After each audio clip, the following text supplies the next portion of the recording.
morning, Grace and Grit Gritters, family, friends, and new listeners. Thank you all for being here today. Welcome to Throw Together Thursday. Simple dinner ideas with low pressure and real life ingredients. A semi homemade take on the glaring question we all face every single day: what's for dinner? This is not a cooking show. I am definitely not qualified for that. We're just moms swapping out ideas and suggestions that take the stress out of the Pinterest perfect dinners for the real families like ours. If it feeds your tribe, keeps the peace, it counts. So let's trade perfection for peace and walk through some simple semi homemade dinner ideas together. Let's do this. So the first one is going to be chicken pot pie. Super duper simple. I promise we're not making our own crust. And when I do this, I have to make extra for my brother, my mother and father-in-law, and I promise you're not even going to dirty that many dishes.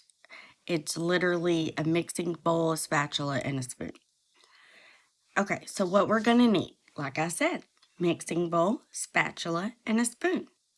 You're going to need some salt and pepper, canned mixed veggies, canned chicken breast. Get the kind that's chicken breast in water. 1 can of cream of chicken soup, and a 2-pack of the deep dish pie crust. And when you get your pie crust, you want to kind of check and make sure they're not broken up and cracked. But when you thaw them out, if they end up being broken or cracked, it's not a big deal. We can just smush it back together or roll with it. It's totally fine. We can go with the flow. But you are going to want to take those pie crusts out in plenty of time so that they can completely thaw out before you're ready to make this.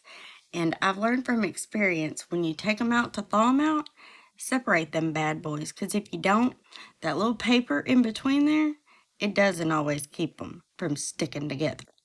It just don't. All right, so we got our ingredients. Now how do we put it together? So assuming that our pie crusts are thawed out, we're going to preheat our oven. Now, I've got it on my tab, 375. But if you feel like you may forget that it's cooking because it takes a good 30-45 minutes to cook this, you may want to drop your oven down to 350. That way you don't burn it. Okay, but in your mixing bowl, we're going to add 1 can of drained mixed veggies, 1 can of drained chicken breast, 1 can of cream of chicken soup, and you can kind of break your chicken up if you want to, but you don't have to. That's totally preference. Salt and pepper to taste. I just use a sprinkle of each. You're going to mix it all up, and when you get it mixed all up, you're going to take what I'm going to call the bottom half of our pie crust, which is just one of the two in the package, and we're just going to dump everything from our mixing bowl in that pie crust. And you're going to kind of want to smooth it out with your spoon, just so it's not like all humped up and it goes all the way to the sides of everything. And then we're going to take the top part and then we're going to put it on top for a crust. This is the part that's going to get tricky. So you're going to kind of want to ease that pie crust out of your other tin, and you're just going to lay it on top. And then this is where your spoon's going to come in handy. You can either use the back side of your spoon to make fancy designs as you put together the pie crust and seal the edges, or you can just use your hands or your thumb or something. It doesn't have to be pretty. I don't like to cut like the excess crust off of mine. I like to leave that extra crust because I'm a carb girl, and when those edges get super duper brown, that is my favorite part. Now, when you flip your top onto your bottom, if you get cracks or breaks apart, it's not a big deal. Don't stress. It doesn't have to be pretty because it is going to be good. Plus, you're going to want a couple holes and vent holes anyway, so that when it bakes and the juices comes up, it has room to breathe, just like a normal pie. And if you want to get fancy, you can take the pie crust out of the tin and put it in your own pie plate. Or you can even buy the ready-made pie crusts from the store and just roll it out in your pie dish and basically follow the same instructions. It's totally up to you. I've done it both ways, but to save time and make it super simple, it's where the frozen deep dish pie crust come in, because you can literally just make up a pie, mix it up in your bowl, dump it in your pie dish, cover it up, and then if you need one, two, three, four, however many you need, this recipe is so easy to just double or triple or whatever you're needing. And you just use the same bowl, spatula, spoon over and over again. And you don't have many dishes to wash. So for me, that's a win-win. I like my meals to be simple. I like them to be no stress or as little stress as possible. And it's like a triple bonus point if I don't have 1,000 dishes that I have to wash after I cook it. Remember, it doesn't have to be perfect. And I'm going to tell you again, it's going to be either 350 if you think you're going to forget about it, because I have forgotten about it, or 375 for 30 to 45 minutes. And you're just going to want to watch it until it gets brown on the top. And that's going to be a preference thing. If you like it brown, super brown like I do, then leave it in there longer. If you don't, then you can pull it out a little earlier. But you want it in there for at least 30 minutes so that your bottom crust cooks and it's not doughy. And like I said, you can seal the edges how you like. Use your thumb or the end of the spoon or however you want it. Now, when you bake this in the oven, you're going to want to bake it on the middle to bottom rack. I don't know why this matters. That's how my daddy does it. That's how you got to do it. The middle to bottom rack. Because if you put it on the top, or the very bottom, if you put it on the top, your bottom crust isn't going to cook. If you put it on the bottom, your bottom crust is going to cook faster than your top, and it's just going to be a whole mess. Okay, this is one of those recipes that you can freeze ahead of time. You can like mix it all up, get your pie ready, stick it in the freezer. Easily doubled or tripled recipes, and this makes a great quick meal to bring to a loved one or to a neighbor for condolences. I mean, this has a lot of different areas that you can cover with this meal. Now, if the slides are going too fast for you, don't worry. Remember, you can always go back and pause to write down what you need or to get what you need. It's not a big deal. But we're going to move on. Let me get a sip of coffee here. We're going to move on to some good old Texas pinto beans and rice. And a lot of people are like, that's like the easiest thing in the world to cook. Why are we learning how to cook that? Well, because not everybody can cook beans, okay? They just can't. And I'm going to show you how to do them with cornbread.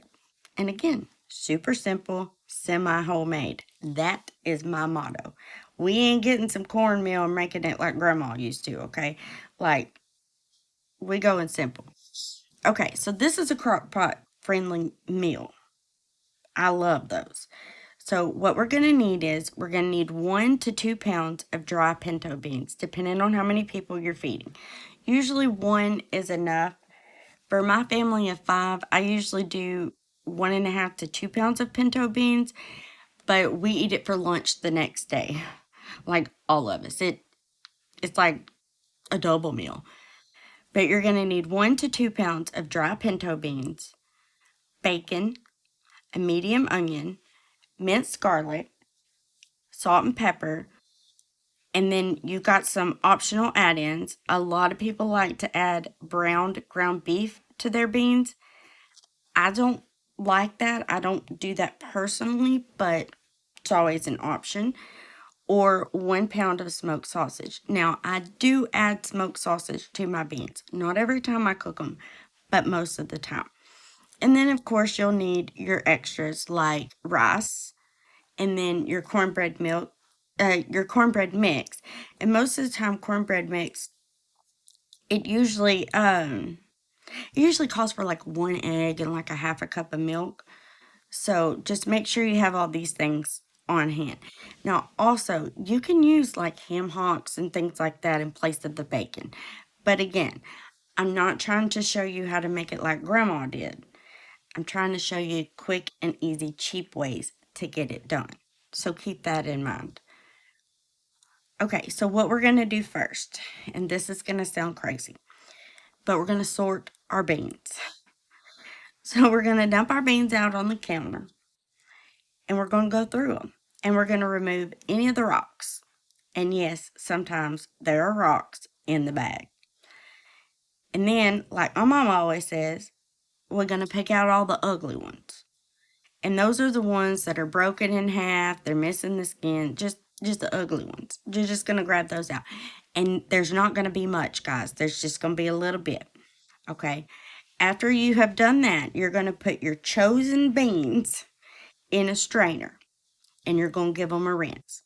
We're not soaking them. Again, we're not cooking this like grandma used to, quick and easy. So you're just going to give them a rinse to make sure there's no dust or anything from being in the bag.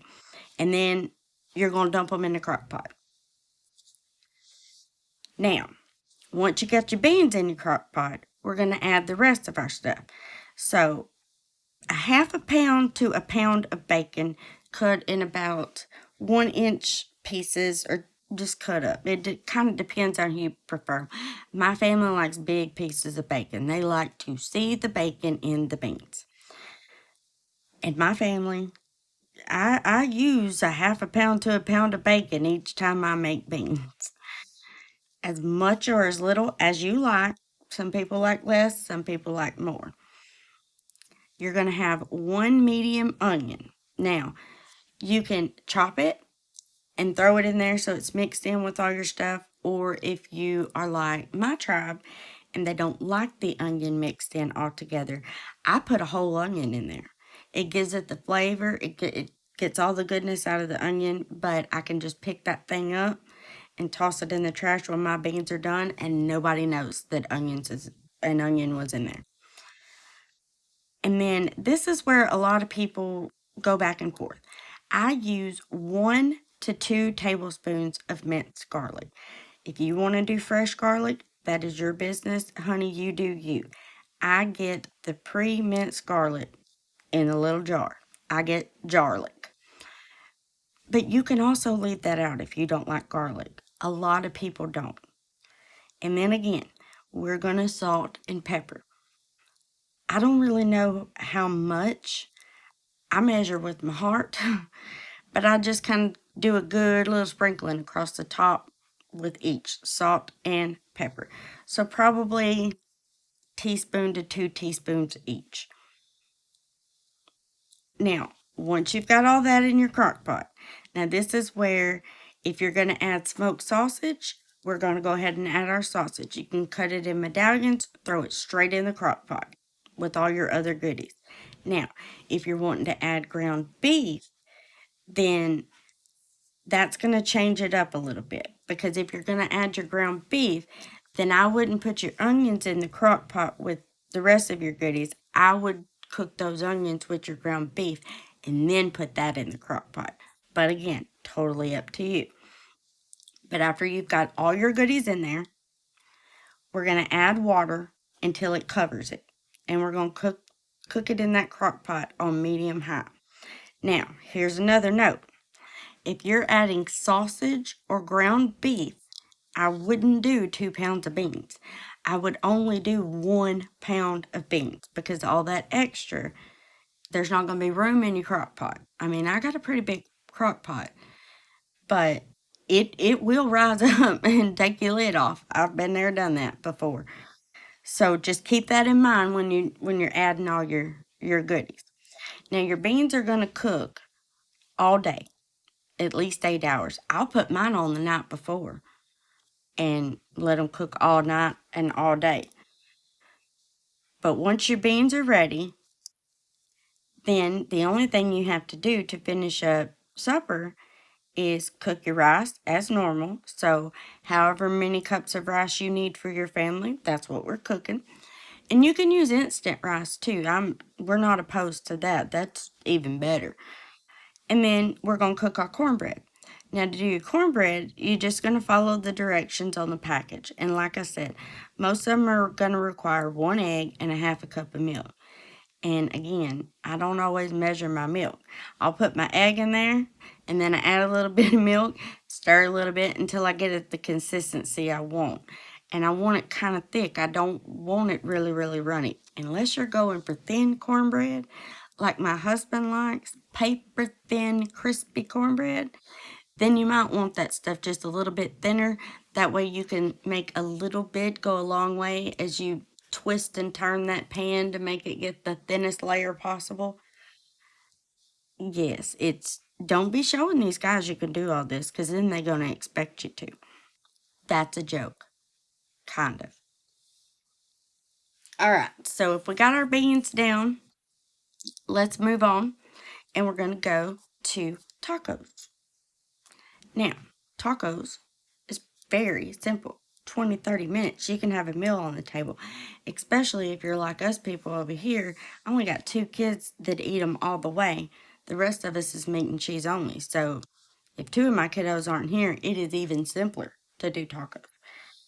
So you're gonna need 1 to 3 pounds of ground meat, depending on how many people you're cooking for. And for every pound of ground meat that you have, you're gonna need taco seasoning. 1 package for each one of them. Now, if you're one short, don't stress. Just use what you have. I've done it many times. Nobody can tell a difference. And then we're going to want a small onion chopped. Now, again, this onion is optional. You do not have to use it. I don't use it in mine, and my people still eat it up. Now, for your sides and your extras, you're going to want to make sure you have some shredded cheese. And if you like lettuce, tomatoes, I always do some refried beans with mine. And that refried beans, you can mix it in with that meat if your people like that. Mine don't. I have to separate it. But you're going to want some taco shells. And we use those tortilla pockets. They are a lifesaver for my people. Okay, but what we're going to do first is we're going to preheat our oven to 350. Now, there's a reason for this. Don't think I'm crazy. But once we turn on our oven, we get it preheating, we're going to start our meat. And we're going to brown the ground meat. Whether we're doing it with chopped onions or not, we're going to brown it. And then we're going to drain it. Once we drain it, we're going to add our meat back to the pan. And when we do, we're going to add our taco seasoning. Now, I usually just save my little packages. I cut off the top and dump them in my pan. And then once I do that, my pump keeps going off. I'm sorry. Once I do that, then I fill my little packages up with water and then dump it in the pan and stir it around till it's all combined. And then I let that simmer for 10 to 15 minutes, just until it gets a little bit thicker. For your sides for your tacos, you're going to want, like I said, if you do your lettuce and tomatoes, you're going to want to chop those up however you like it. However you like it. Some people like shredded lettuce. I like it chopped up. That way, whatever we don't eat on taco nights, it goes in a bowl and it's a salad. Same with my tomatoes. I chop them up like I'm going to make a salad because I got one kid that literally eats a taco salad every time we have them. And then your taco shells. This is what you need your oven for. Not everybody does this, and to each his own. But I put my taco shells on a baking sheet. You don't have to grease it or anything. Just put them things on a baking sheet and pop them in the oven, 350, for 7 to 12 minutes until they change colors. And if you're like me, you want them things to get really dark. And then to do your refried beans, you're just going to throw it in a sauce pot, a can, 2 cans, whatever, with a few tablespoons of water, stir it around, and then you're basically just heating it up.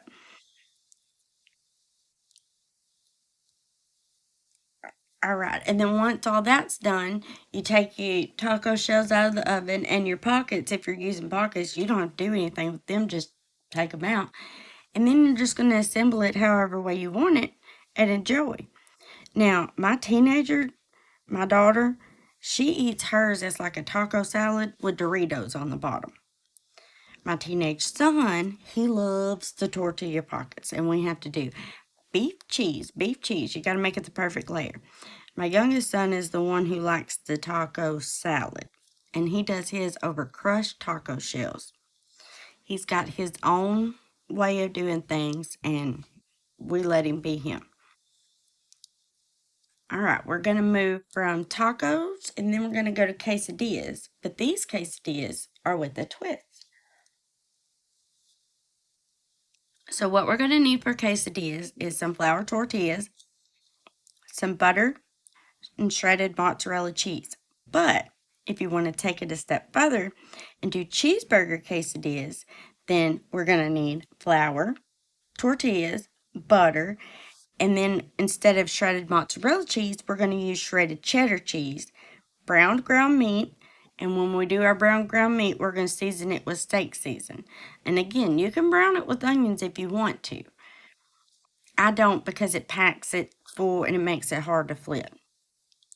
Or you can go from, let's say we have tacos last night, today for lunch, we can do taco quesadillas. So for taco quesadillas, we're gonna need flour tortillas, butter, shredded cheddar cheese, some brown ground meat seasoned with taco seasoning that you already got from taco night, and some refried beans left over from taco night. But those are optional too. Like I said, these taco quesadillas are really, really good the next day for lunch if you've had tacos the night before. What we're going to do. Okay, so it depends on how big of a hurry I'm in. I have an actual electric griddle, big, huge thing, but I also have my little pancake griddle that goes on the stove. So whatever you have, whatever you feel like doing it with, but we're going to use something like that. And you're going to want it on medium to high heat, okay? Now, we're going to butter one side. We're going to take 2 tortillas and we're going to butter one side of each. We're going to take the first one and place it on our skillet, our hot skillet, ready to go. Butter side down. And then we're going to add all our fillings, whether it's just the mozzarella cheese for regular cheese quesadillas, or if we're doing the hamburger quesadillas and we want the ground meat with the cheese, or if we're doing tacos. Now, if we're doing tacos, that one gets a little tricky because I smear some refried beans and then put my meat and then put my cheese. But a tip that I've learned, whatever filling you're doing, you can mix it up in a bowl if it's more than just the mozzarella cheese. That way you can just scoop it out and go a little faster. But anyway, you're just gonna, and once you get that in there, you're gonna make sure you don't want to overfill it because it's gonna be hard to flip. Once you get enough in there, you're gonna put the top one on, buttered side up. 1 to 3 minutes on each side, depending on your preference of brownness. And then you just keep going until you get as many done as you want. Now, I like to cut mine in triangles. I use a pizza cutter and I just cut them in triangles, and like each kid gets 4. But I mean, you can leave them whole, you can cut them in half. It's however you want to do it. Now we're going to move to some backup frozen dinner options. Voila la la. There's the pizza, guys. That's the pizza. I burnt 5 of them. That's Jack's Pizza, and it's super, super cheap. It goes a long way, and it will get you out of a crunch in a heartbeat. And they got all different kinds, not just pepperoni. They got a whole bunch of different kinds. And then another thing I like to do is the chicken fettuccine alfredo with garlic bread. It's frozen. So you literally just dump it all in a pan, add some milk, warm it up. It's ready to go. Pop your toast in the oven. 30 minutes, you got dinner. And if you want to go a step further, make you a salad. Have a pasta night. And then, of course, you have my favorite, Tyson chicken nuggets, some extra crispy fries, some white gravy, and some Texas toast. And I do that the same way I do quesadillas, y'all. I just butter each side of it, put it on my pancake griddle. It ain't like the Sonic toaster, but it gets the job done. And that's why my kids are like, you have the best chicken strip baskets. That's Tyson. It is. I'm going to share some of my go to drinks with you guys. So I like the cold brew coffee and I mix it with half and half. Now I have to have sugar free, but you can get all the different syrups and stuff put in it. And it's a lot cheaper and in my opinion, a lot better than the cup with the green lady. That's all I'm saying. My guilty pleasure is that Nescafe instant coffee. But it depends on how you do it. I got one of them little frothers, so I use my little coffee pot, and instead of putting a pot in there, I just let it fill it up with water. Add me about a tablespoon or two of that instant coffee and use my frother and get it all frothy and light colored, and then add my half and half. Oh, that stuff is awesome. And then, of course, you got your water flavor packets, the all the different kinds. I like the ocean water, and if you mix the ocean water with pina colada, that stuff is good. And then, of course, we got our snacks that we always have to have on hand. And I am obsessed with Greek yogurt and granola, but I had to find healthier versions so my blood sugar don't go nuts. And pepperonis. And then my kiddos are obsessed with the what we just say breakfast sandwiches, but the Jimmy Jean sausage, egg, and cheese croissants. Oh my gosh, they love those. And chicken biscuits. Them things do not last. And then the whole family just they'll go crazy over those cheese sticks, and I don't get it, but they love them. But all this food talk has made me hungry. Okay, so I'm gonna be real with you. After putting this together, for you guys, I wondered if it would be easier just to share our recipes on the Grace and Grit Facebook page. You can even send in your recipes anonymously and I can post them for you. It was just a lot of work, and I feel like it just might be easier and better for everybody if we did it that way. That way, you could just like print them out and take them with you. But I'm gonna do a poll. I'll post a poll and we can vote on it and see. But I didn't know if we wanted to keep throw together Thursdays, or if we wanted to leave it open for something different in the future. But as always, I'm really glad you're here with me, and I'm not being pushy. But what's for dinner? Just kidding. I'll see y'all next time.